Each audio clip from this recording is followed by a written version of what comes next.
You take 3 carry mats, yoga mats, sew them together in a circle.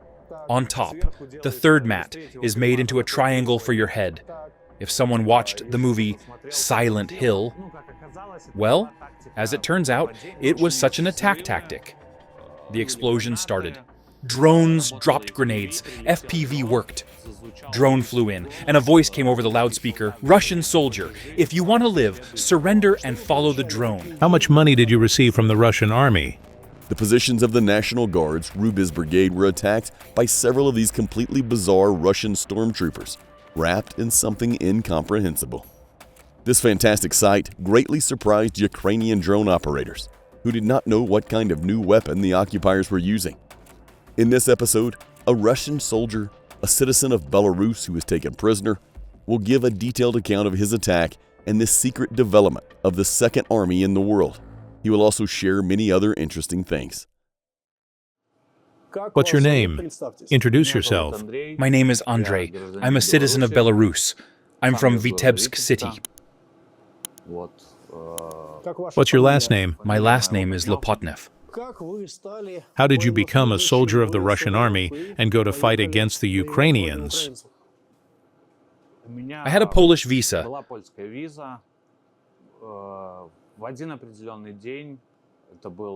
On one particular day, it was March, I went to buy drugs and was detained in my country with marijuana. I had a Polish visa, and I was going to leave for Poland on Monday. I was supposed to stay in Poland for 2 weeks, make documents, and then go to Holland to work, to grow tulips there. Then I signed papers in the Republic of Belarus that I would not leave the country. But I didn't keep my word. And so, one day, a grandiose plan to leave the country and go where I was going to go, abroad to work, matured in my head. You decided to hide from the Belarusian police in Russia? Yes, to escape punishment. I decided, well, not to hide, I decided to try to go abroad through Russia. Well, just take an airplane ticket and just fly away.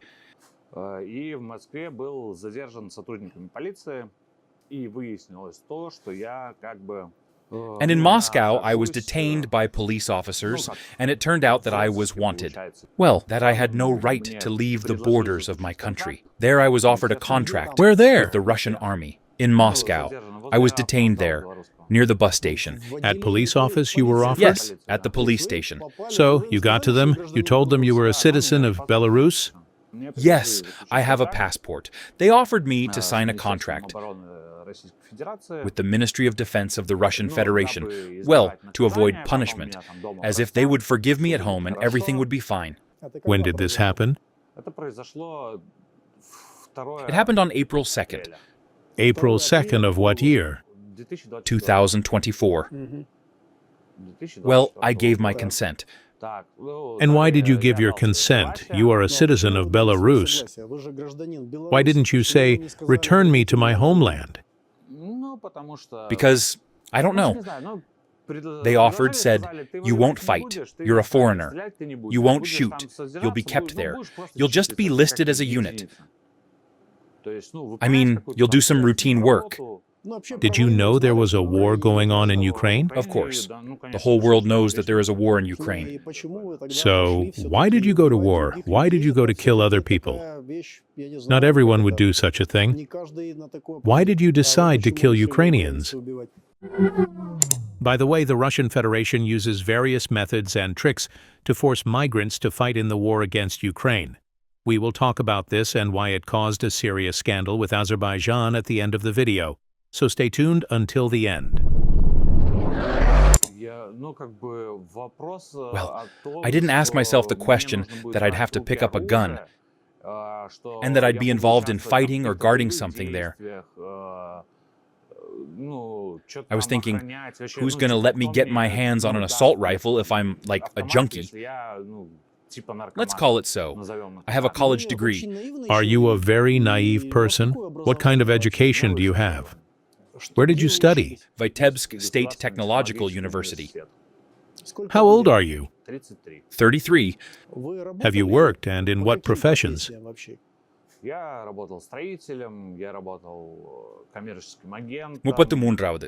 worked as a builder. I worked as a commercial agent and a dispatcher of motor transport.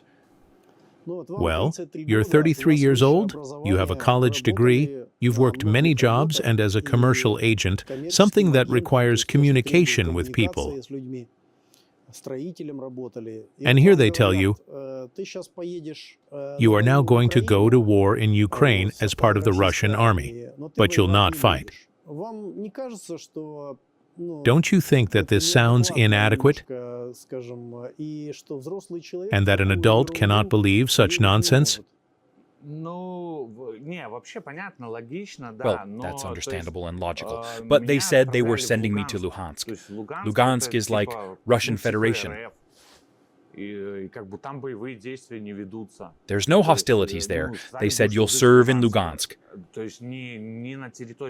That is, not on the territory of Ukraine. Have you looked at the map? Combat actions? The geographical map, the fact that Lugansk is Ukraine, you didn't pay attention? Well, as a matter of fact, no.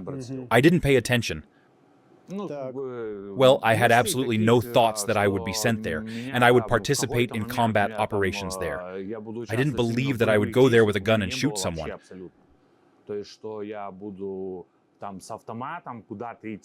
My eyesight is -3. Who can I even shoot at? I can't see anything.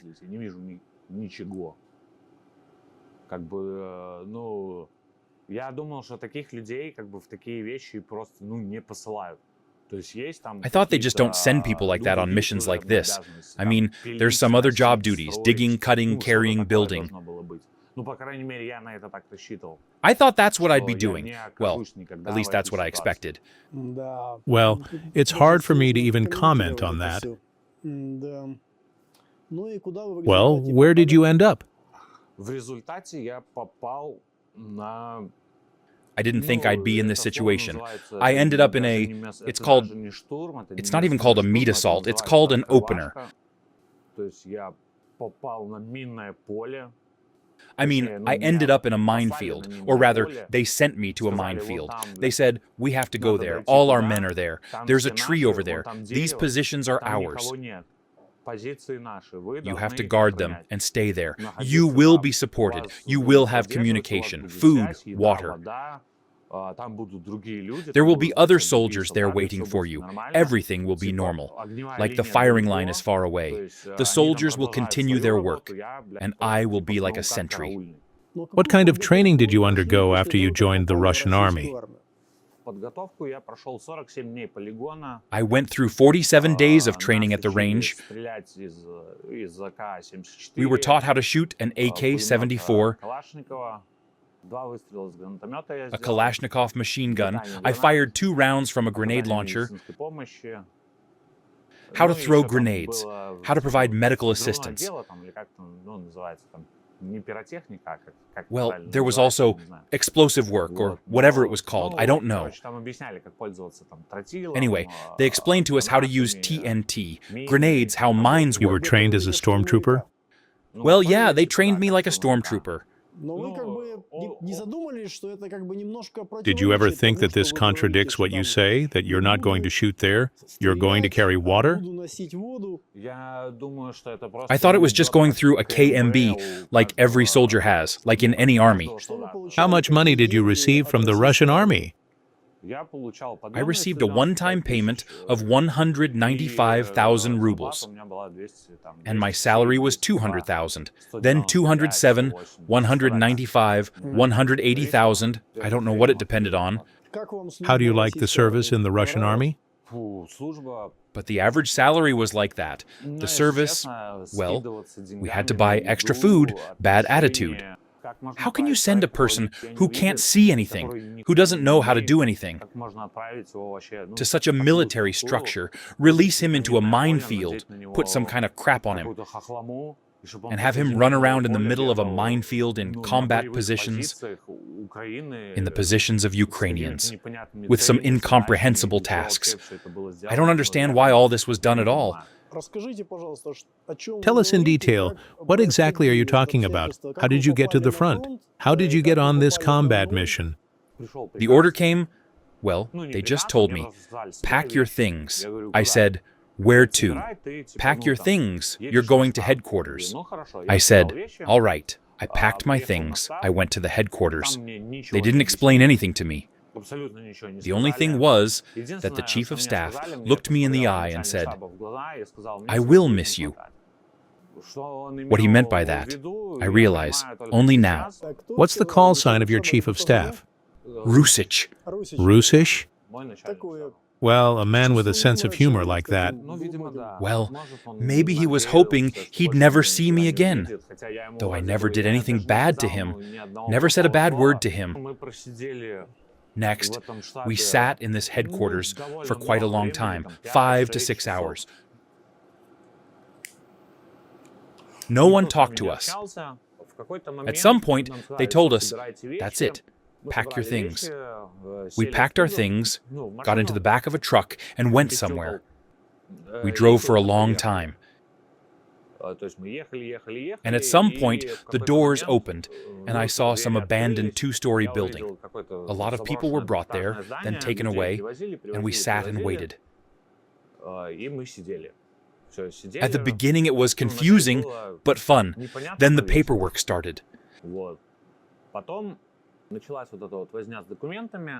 They started calling everyone one by one and taking pictures. They photographed scars, birthmarks, tattoos. And then I realized that things were getting hot. It went on for 3 days. What kind of groups did they drive? How many of you were there? 10 people each, about 50 people. There was no way to escape at all. Well, where would you run if you didn't even know where you were? There was no communication either. I gave my phone away long before that, because I was told that phones are not needed there yet. We'll give you your phone later.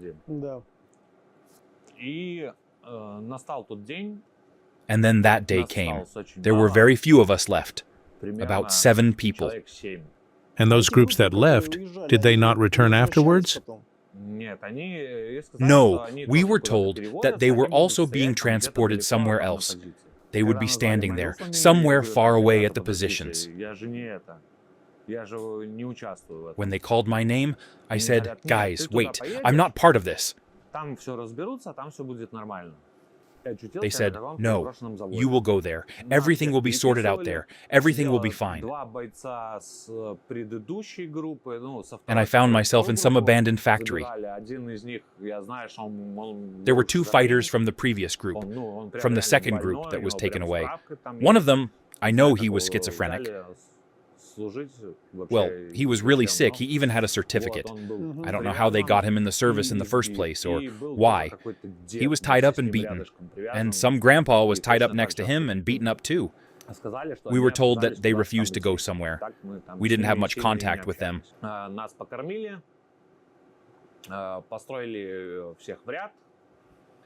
they fed us, lined us up, and told us that the battalion commander was coming. A man came in and said, okay guys, that's it, get ready.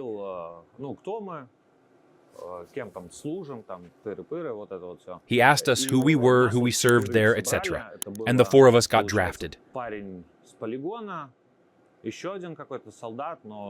There was a guy from the range, another soldier who had signed his second contract, a tanker, and me. The 4 of us were brought out. There was a guy with the call sign, Malloy. He said, guys, here's the mission.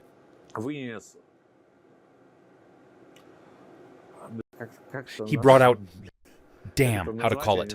I don't know what it's called. He brought out the caramats, tied together with netting. And he said, these are from the drones, so no one can see you in the field. Well, it was as tough as it was funny. And he says, the scheme works. You'll be in it.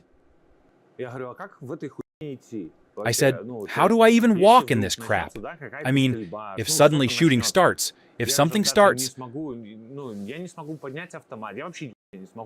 I won't even be able to lift my rifle. I won't be able to do anything at all because I will be inside this incomprehensible device.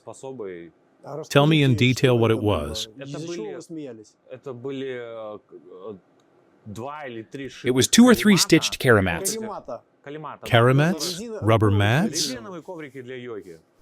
Yeah, rubber yoga mats. Except they weren't pink, they were green. And they had camouflage netting wrapped around them. Green yoga mats. Yeah, green yoga mats. Just like the ones people use at the gym.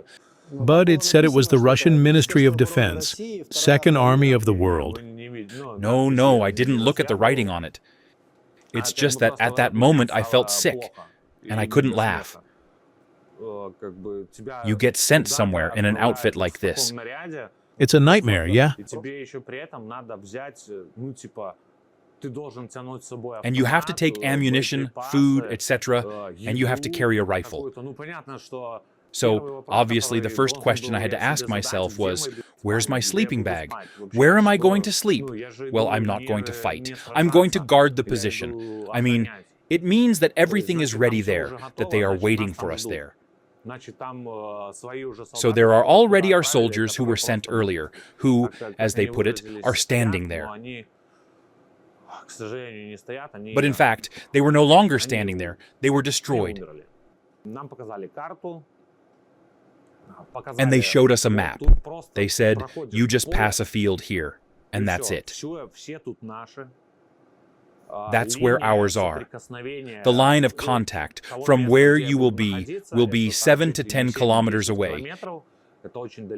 It is very far away. No one will shoot at you. The drones are all blocked. Everything is fine. Tell us what this construction is. How did you move in it? What does the construction of these karamats look like? This is a new word of military technology. We have not encountered it yet.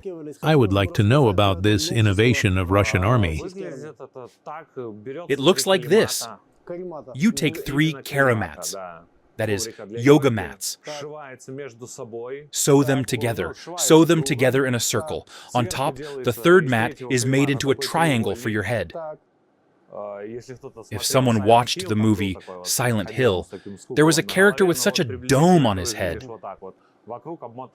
Here, it looks roughly the same. There's camouflage netting wrapped around it.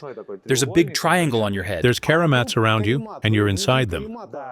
Yeah, you're completely inside the mats. This seems absurd. Secret Russian Operation 10. So you can't make any movements. Absolutely nothing. Plus, when you walk, you are constantly clinging to all the bushes. You get winded, you fall down, lying in that field. Well, as it turns out, it was such an attack tactic. Well, I guess my understanding is that we were sent out like that to attack. 123rd Motorized Rifle Brigade of the Russian Army. Were these Russian officers explaining all this to you? Yeah, this is the second company. And you were all dressed like that? Yes, all 4 of us. Probably the others too. Did you say something to each other when you saw each other in that suit?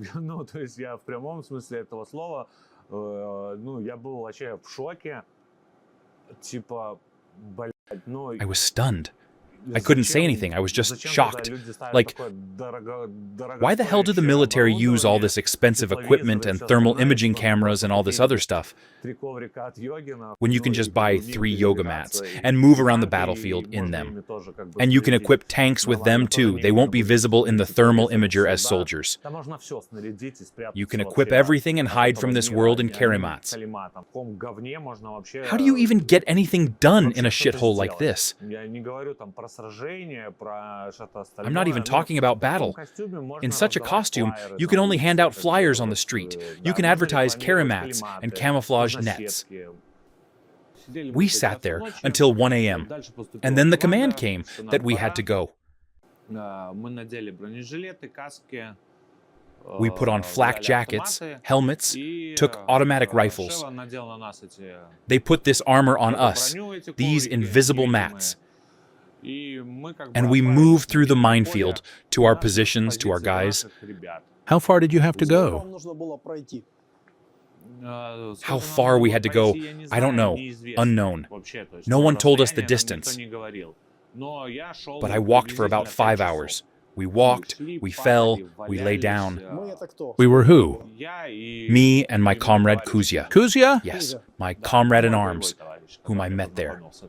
How many of you were there? We walked for a long time, a very long time, with breaks. There was silence, and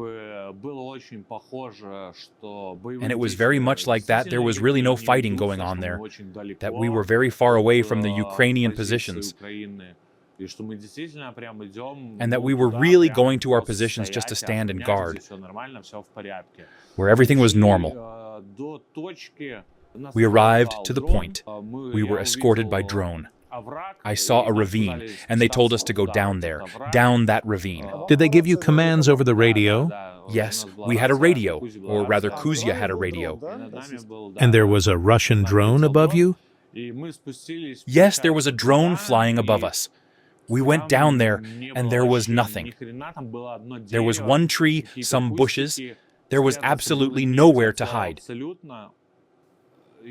And we were told to sit under the tree and wait for the next command. And there was silence. At that moment, I heard a soldier's voice. He called himself Lyova. He was from the 123rd Brigade. He said, "I'm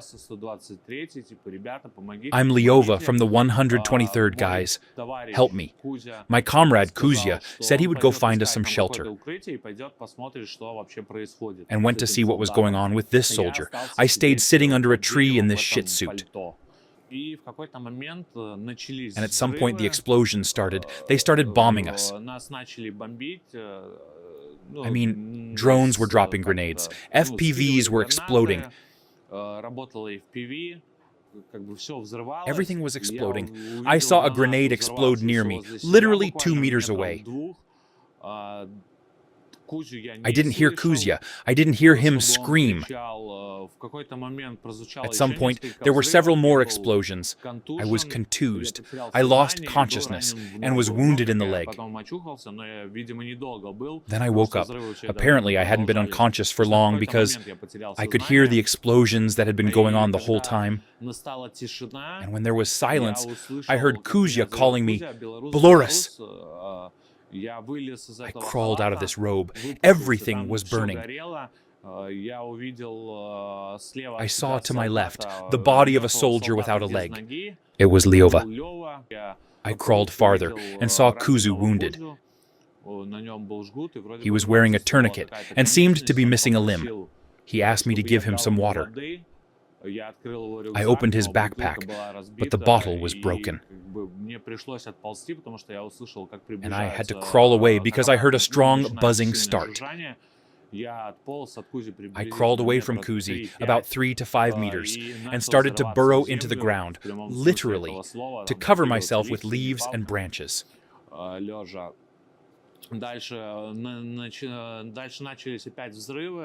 Further again, explosions started. Again, a grenade fell and exploded. At some point, Kuzya called me again, "Belarus!" I heard. Those were his last words. Because a grenade fell on him, exploded, and meat flew. I continued to lie motionless, doing nothing. I was disarmed, discouraged, concussed, wounded. 2 more explosions went off next to me. Then a drone flew in, and a voice came over the loudspeaker. "Russian soldier, if you want to live, surrender and follow the drone." I stood up. I don't know where I got the strength from, but I stood up. I took off all my ammunition, showing my hands. The drone flew up and down, showing me the way. At the same time, words were heard in Russian. "Russian soldier, follow me." And I followed the drone. I walked and walked for a very long time. I don't know how long, but a very long time. I reached a place where a soldier ran out of somewhere, showed me to kneel down. I knelt down, and he searched me. And then he took me somewhere. Took me to some dugout underground. Then the doctor came and gave me medical attention. He asked what was wrong with me, what happened. He gave me injections, rewound me. I had a shrapnel wound on my left leg. They treat us all right in captivity. We're fine. We read books, smoke cigarettes. They give us cigs. Now you have an opportunity to address the authorities of Belarus. Perhaps you want to say something. Dear Alexander Grigorievich Lukashenko, I'm a citizen of the Republic of Belarus, Andrei Lopotnev. I ask you very much to exchange me from the Ukrainian captivity and bring me back to my homeland, to Belarus, where I'll be responsible for my deeds according to the law. But don't give me back to the Russian army. I don't want to die there. You can say something to your friends, relatives. Perhaps you want to say something to the Belarusians. I will tell the guys only one thing. You should not meddle in any of your own affairs, and you should not fall for the propaganda that you get on TV or from your friends. During my time in captivity, I did not see a single Nazi that is shown on Russian TV. I saw people here who are simply standing their ground and defending their land and their interests. After more than 3 years of war and despite the powerful TV propaganda machine, information about the real state of affairs and real losses at the front in Ukraine is trickling down to Russian citizens. Russian prisons are almost emptied. Those who could have already been sent to destroy Ukrainians, and among the poorer strata of the population there are less and less willing, even for a lot of money, to become cannon fodder and running around the battlefield in a yoga mat, like this duped Belarusian. That's why the Kremlin is using all new tricks and coercive methods of force for migrant workers from different countries to send them to war with Ukraine. To find and attract them, the police conduct numerous raids on enterprises and construction sites. Or they make fictitious cases of crimes against migrants, offering them to sign a contract with the Russian army instead of a prison term. It was in this way on June 27th in Yekaterinburg that Russian law enforcers detained 50 representatives of the Azerbaijani diaspora. An international scandal erupted on this ground. Azerbaijan demanded an investigation and in response detained more than 10 Russian citizens in Baku on suspicion of espionage and cooperation with the FSB. It also canceled the visit of the parliamentary delegation to Russia and canceled all cultural events. Here is how it was commented on Azerbaijani TV. Today, Ukrainian cities are being wiped off the face of the earth. The country is undergoing genocide. The Ukrainian people are experiencing one of the most horrific humanitarian crises. But now human resources are running out, and Russia is sending migrants into battle. Their families and relatives are being threatened. They are being beaten and even killed, like the Safarov family. But those who go to war are not even given compensation. What's going on, Mr. Putin? Are you so worried about Azerbaijan becoming a powerful regional state? We get it. You are used to the rule of Great Russia over the peoples who were forcibly annexed to it. Both during the time of Tsarist Russia and during the Soviet Union, the Russian people were the dominant nation, while Azerbaijanis, Uzbeks, Kazakhs, Kyrgyz, Turkmen, and others were always considered second-class citizens. And today, this way of thinking has not changed. Just as Stalin used the NKVD to behead anyone who raised their head, today Putin is destroying and beheading anyone who demands their rights with the help of the Oman. They say that it is now 1937. But does the official Kremlin, and in particular President Vladimir Putin, understand that it is not 1937? It is now 2025, and the states that were once part of the USSR have been independent for more than 30 years. Does he understand that nothing is forgotten in history? Before the invasion in Ukraine, the Russian army was called the second strongest in the world, and Russia itself was still mysterious, and therefore seemed powerful.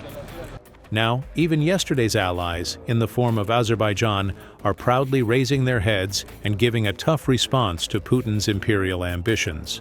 Therefore, the civilized world must unite as never before and finally stop this axis of evil. If you are interested in today's episode and would like me to continue doing episodes like this next, then let me know by hitting the like button and leaving a comment. You can support the author by the details in the description. Thank you.